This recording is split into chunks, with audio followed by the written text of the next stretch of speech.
Praise the Lord. Hallelujah. Good morning. క్రీస్తునందు ప్రియులారా, ఈ ఉదయ కాలంలో మరొక నూతన వాగ్దానంతో మనము ఈరోజు ప్రారంభించుకున్నాము. ఈనాటి దేవుని వాగ్దానము యెషయా గ్రంథము 9వ అధ్యాయము 2వ వచనము. చీకటిలో నడుచు జనులు గొప్ప వెలుగును చూచుచున్నారు. ప్రియులారా, యెషయా ప్రవక్త ప్రవచించిన ఆ వెలుగు యేసు క్రీస్తు. అపోస్తలుడైన యోహాను యేసు క్రీస్తును వెలుగుగా చెప్పుచున్నాడు.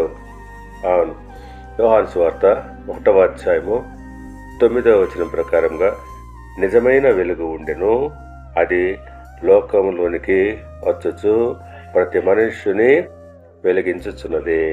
అవును, నిజమైన వెలుగు యేసు క్రీస్తు. ఆయన ఈ లోకానికి వచ్చింది ప్రతి మనుష్యుని వెలిగించడానికి.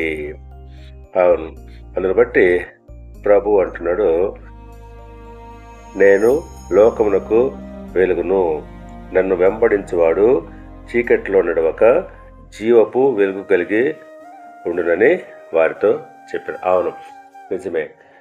ఎవరైతే యేసు క్రీస్తును వెంబడిస్తుంటారో అట్టివారు చీకటిలో నడవక జీవపు వెలుగులో నడిచేవారంగా ఉంటాము. కనుక పిల్ల, యేసు క్రీస్తు నిజమైన వెలుగు. ఆ యొక్క వెలుగును వెంబడిస్తున్నట్లయితే మనము చీకటిలో నడవము. దేవుడు మిమ్మల్ని దీవించి ఆశీర్వదించి వర్ధిల్ల చేయనుగాక. ఆమేన్.